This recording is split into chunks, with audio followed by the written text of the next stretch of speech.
Okay, so you have x over 2 equal to 4.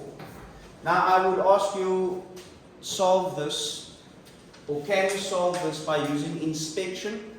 Meaning, if you inspect what you see here, are you able to deduce what divided by 2 gives me 4?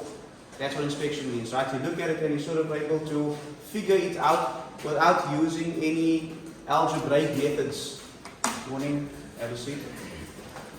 So if I asked you, solve this by inspection, what would you tell me? 8 divided by 2 is equal to 4, right? Because this is basically asking you, what divided by 2 gives me 4? You tell me, it's 8 divided by 2. Okay? Did you use any algebraic methods? Any fancy math? No. You could inspect what you see and you could figure it out. Now, if I had to use algebraic methods, it's a very simple equation. It says that something over 2 is equal to 4. And we of course said that it's 8 over 2 is equal to 4. If I had to use algebraic methods, if you think, remember, solving algebraic equations, we have a system, right? We've learned a system. System is simplify left-hand side and right-hand side. Okay, or simplify the expressions on both left-hand side and right-hand side. And then once you've done that, you will then proceed to apply inverse operations in order to isolate your x. In other words, get it alone so that it can be put equal to some or other number. Yes? If I were to ask you to use that process here, how would you use it? In other words, first of all, let's say, can I simplify the left-hand side as it is there now? Is there something to simplify on the left-hand side? Yes? No. Yes? No. Now, there's nothing to simplify, right? I can't, x over 2 is x over 2. There's nothing to do there. Can I simplify my right-hand side?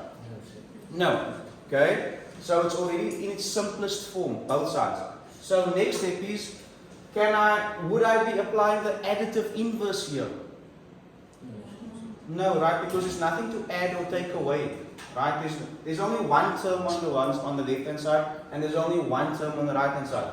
So then we go over to our other inverse operation, which is the multiplicative inverse. Would I be using that here? Yes. Okay, how would I be using it?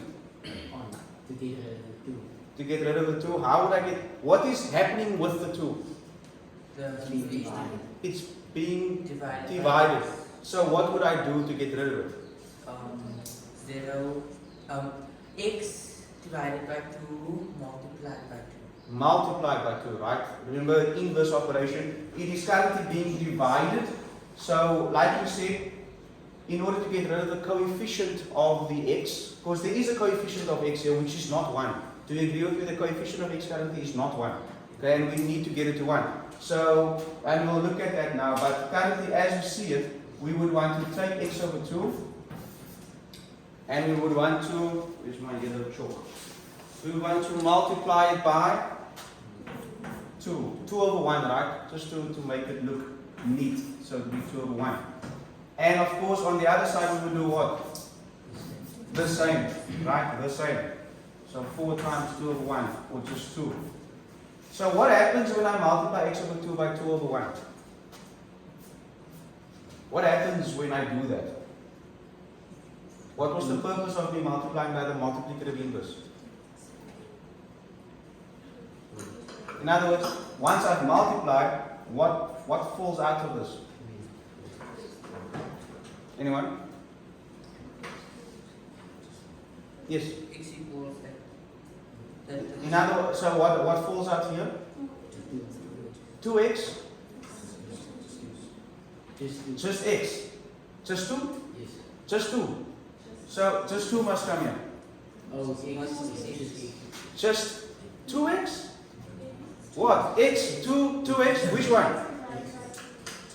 Just x. Because what was the reason for you multiplying by 2 over 1?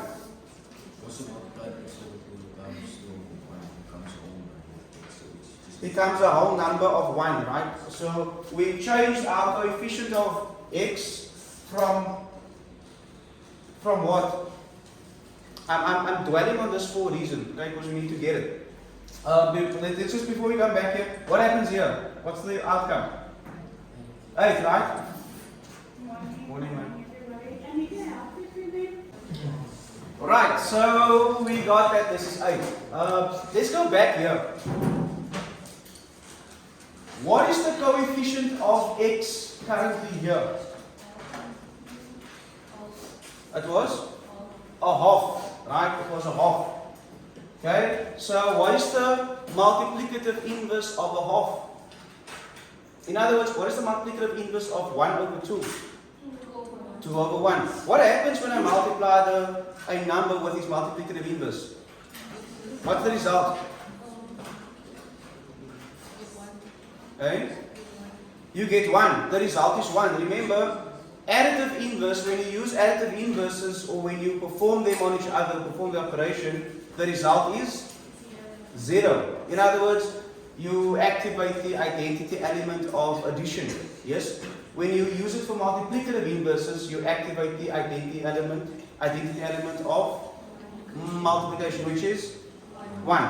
So the reason I did this is I'm multiplying that half. Remember, we are over this now. We've been through this for months.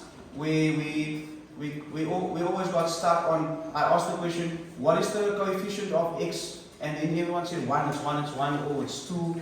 And we couldn't see that it's a half. But I think now we all get it, right? So if I ask you, what is the coefficient of x here? You would tell me? A quarter. If I ask you, what is the coefficient of x here? You would tell me? 3/4, 3 over 4. So we get this now.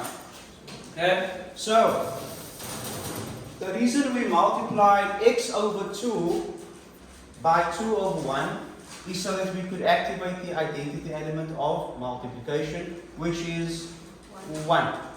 And that is what popped out over there.